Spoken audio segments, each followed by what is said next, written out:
What's up, soldiers? Chris here, CaribbeanPod.com. Always a pleasure to have you all in the kitchen with me. Today, a requested recipe. It's fall, it's getting cold, those nights are nice and dark and cold. You just want to cuddle up and soup. Butternut, hey, you're gonna love this one, man. A roasted butternut squash soup. Not like that sort of porridge kind of thing you usually get. This one here ain't gluey and thick and all that. I'm giving all you a good soup. Vibes it up, man.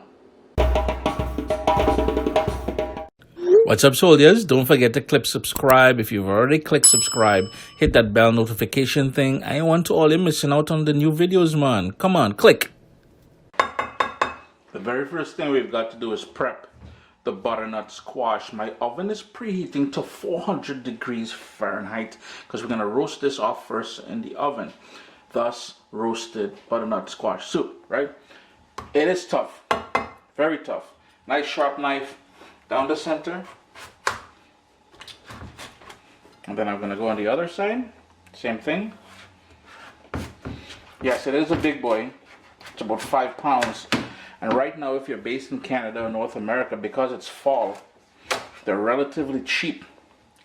So this one here probably cost me about $5, $4.50 around there, something like that. All we want to do now is to scoop out those seeds, garbage, or if you want to roast those seeds, totally up to you. I'm not into that stuff. Basically all you'll need is a spoon, a tablespoon, and you'll just go in, or you've got some on the floor, small thing. Chris, you got to clean up and stop being so messy. And there we go. You're just going to scoop that out. Voila, that's it. I've got a nice sturdy sheet pan here. Squash on. I'm going to toss in a couple heads, small heads of garlic, but I'm going to tuck it in between because I don't want them to burn. And that's garlic straight out of my garden as well.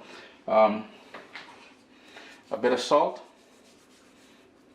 And that's a fine salt. I don't know how I ended up with this fine sea salt. There's a bit of that down there. And lastly, a good drizzle of olive oil, all on the garlic as well.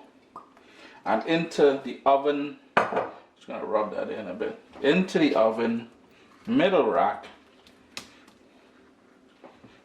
400 degrees Fahrenheit, and let that do its thing there, yeah? And the other sort of main ingredients we'll need, I'm trying to keep this as earthy as possible. So some onion, a bit of carrot, celery, ginger, very earthy. The herbal notes from thyme, scallion, some parsley, and over here you'll notice I took out the garlic. It's been in there for about 30 minutes, and I took it out. The sort of smoky flavor I'm going to get, that's some smoked ribs, and you can get it at your deli counter. If you're not into pork, you can always use smoked turkey. Wonderful flavor. I've got my nice big soup pot on a medium flame, a couple tablespoons of olive oil, diced onion,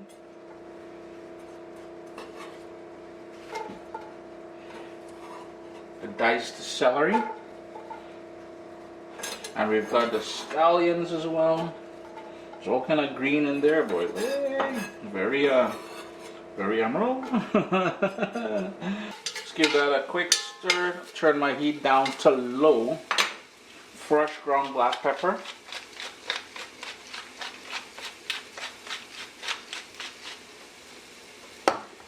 Then we've got that diced carrot.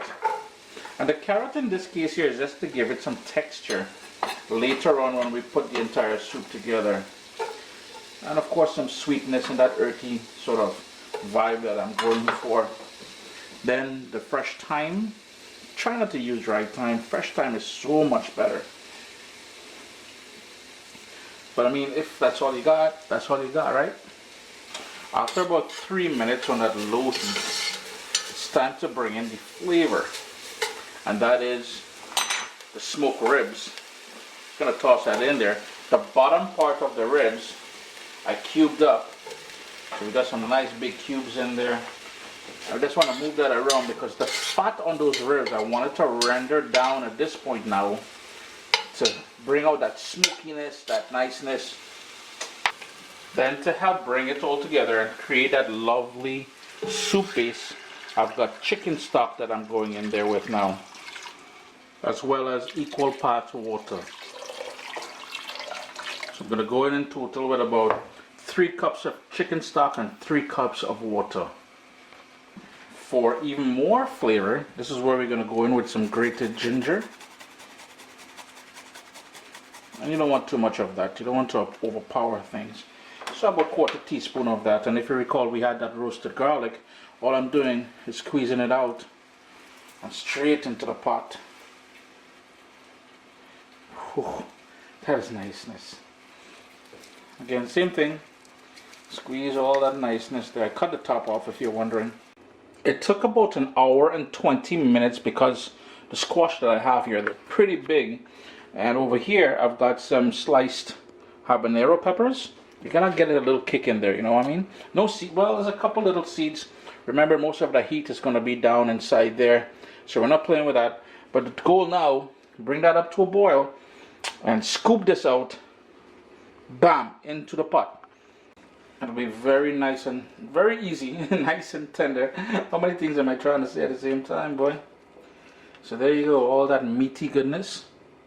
That's going directly into the pot now, and I like it a bit chunky.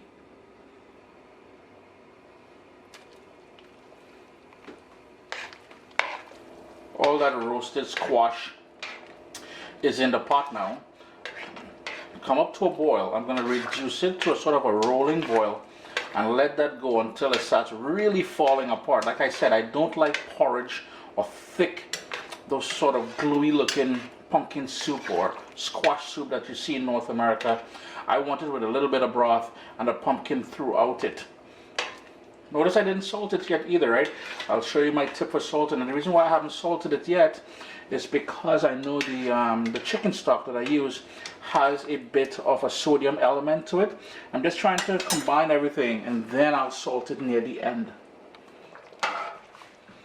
25 minutes after adding the roasted squash, I'm going to turn my stove off here. You notice how it broke down nicely?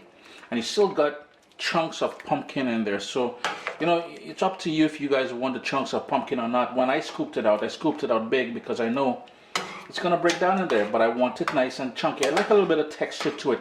Taste it for salt. I had to adjust it a little bit with the salt. Chris here, CaribbeanPot.com. Always a pleasure having you guys here in the kitchen with me.